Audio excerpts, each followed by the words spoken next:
Vamos a resolver el problema 32.11,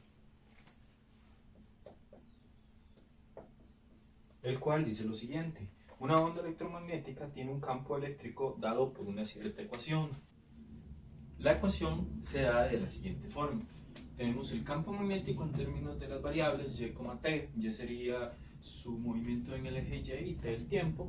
Tenemos este factor 3,10 por 10 a la 5 voltios entre metro que multiplica un coseno, y dentro del coseno vamos a tener la expresión ky menos esta expresión de acá, 12,65 por 10 a la 12 radianes sobre segundo por el tiempo. Entonces, en el inciso A, ¿verdad?, de este problema, lo que me preguntan es que en qué dirección viaja la onda. Entonces, si nosotros queremos saber en qué dirección viaja la onda y solo nos dan la ecuación, nosotros podemos fijarnos en la partecita de acá donde tenemos el ángulo. Si tenemos esta expresión, que podemos fijarnos en la ecuación, ¿verdad?, que el campo eléctrico que va a venir al final del capítulo, esta parte de acá, en el coseno de ky menos wt, nos damos cuenta de una vez que la expresión de 12,65 por 10 a la 12 radianes sobre segundo es una frecuencia. También se puede uno fijar en las unidades de radianes sobre segundo, ¿verdad?, que eran las unidades para una frecuencia angular.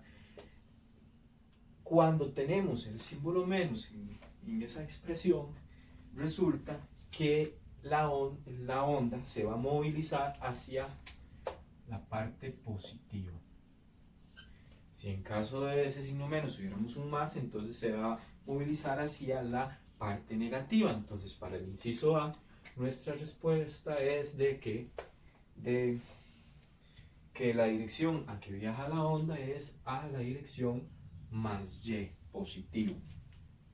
Ahora, para nuestro inciso B, lo que nos preguntan es cuál es la longitud de onda. Entonces, para poder encontrar la longitud de onda, podemos hacer uso de las ecuaciones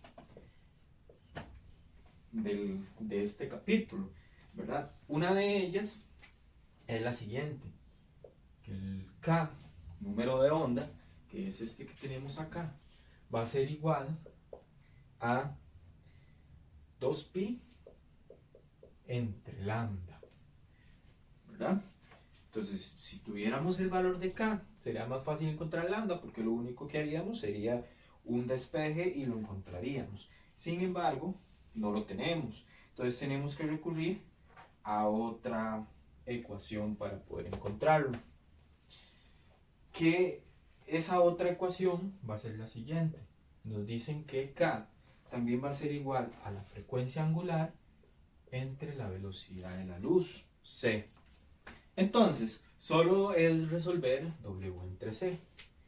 Nuestro W lo podemos ver de la ecuación, que es esta parte de acá, comparándolo con la expresión, que esa expresión la obtenemos de las ecuaciones. Recuerden que la ecuación del campo eléctrico, la del campo eléctrico, donde las variables vienen como posición y tiempo, es igual a, ¿verdad?, un vector unitario J, que lo que quiere decir es que ese campo eléctrico va a estar en la dirección del eje Y, por un valor E máximo multiplicado por un coseno de kx menos wt. Entonces, si ustedes observan, este E máximo sería este valor de acá, 3,10 por 10 a la 5 voltios metros.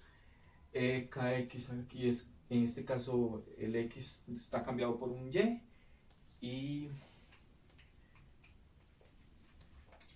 el tiempo. Entonces, nuestro W va a tener el valor de 12,65 por 10 a la 12 radianes sobre segundo, y nuestra velocidad, que es una constante, 3,0 por 10 a la 8 metros sobre segundo. Esto nos da un valor de K, ¿verdad?, que es el número de onda, de 4,22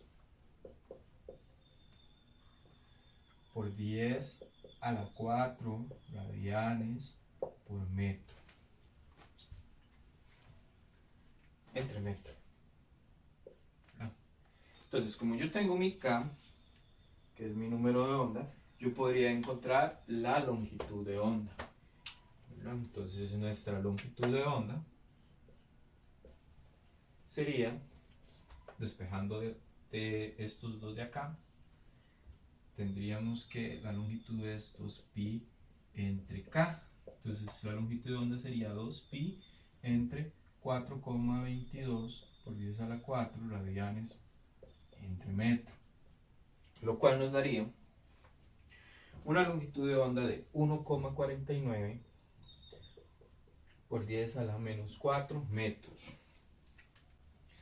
Para el inciso C, en el inciso C nos preguntan que escribamos una ecuación vectorial para el campo y, t.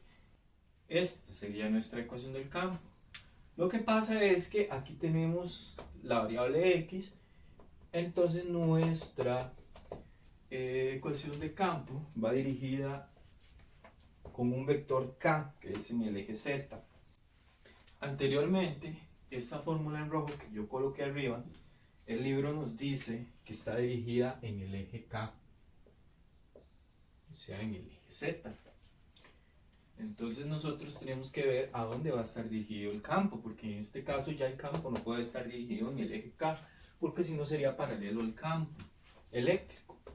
Y los dos no pueden ser paralelos, deberían de ser perpendiculares entre sí. Entonces, sabemos que la onda se va a mover en el eje Y, entonces podemos hacer regla a la mano derecha, suponiendo que aquí tenemos el eje K, que aquí tenemos el eje Y y que aquí tenemos el eje J. Entonces, hay dos opciones, o que nuestro campo esté en el eje J o que nuestro campo magnético esté en el eje Y.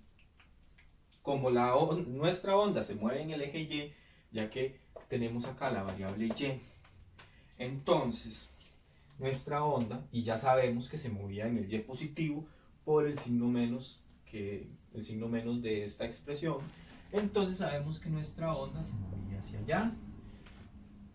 Sabemos que la velocidad que tiene que tener el mismo sentido de su movimiento es un producto cruz entre el campo eléctrico y el campo magnético. Entonces, usando regla en la mano derecha, nuestro pulgar debe apuntar hacia el eje J.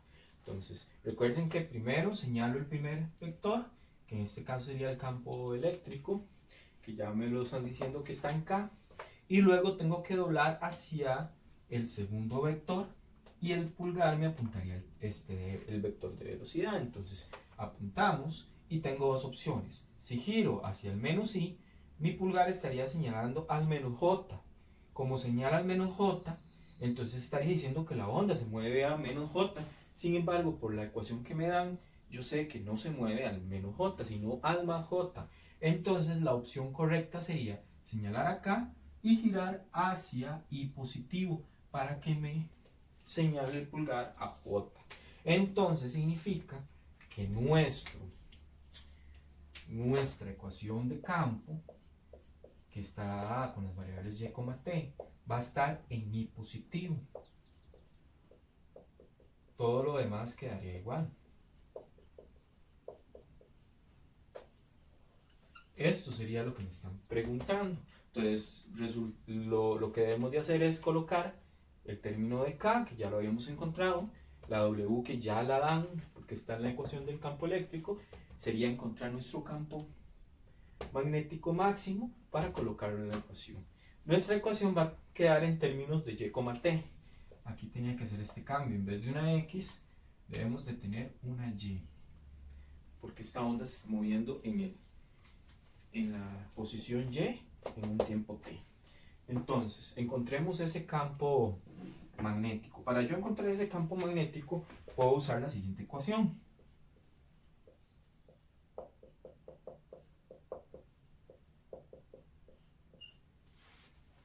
Donde nuestro campo eléctrico máximo es un dato conocido, ya que lo da nuestra ecuación que nos dan al inicio, ¿verdad? Que son 3,10 por 10 a la 5 voltios entre metro. entre la velocidad de la luz. Es una constante que deben de aprenderse. Entonces nuestro campo máximo nos estaría dando un valor de 1,03 por 10 a la menos 3 teslas. Ya tengo campo máximo, tengo el valor de la K y tengo el valor de W. Lo único que tengo que hacer es reescribir una ecuación de campo magnético. Vamos a escribir la ecuación acá.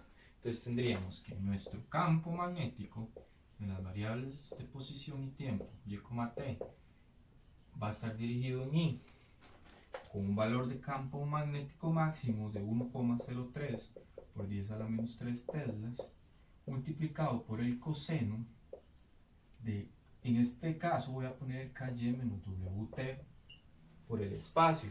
Sin embargo, ustedes saben que K en esa ecuación tiene un valor conocido de 4,22 por 10 a la 4 radianes entre metro, y que nuestra W tiene un valor de 12,65 por 10 a la 12 radianes entre segundo, que son datos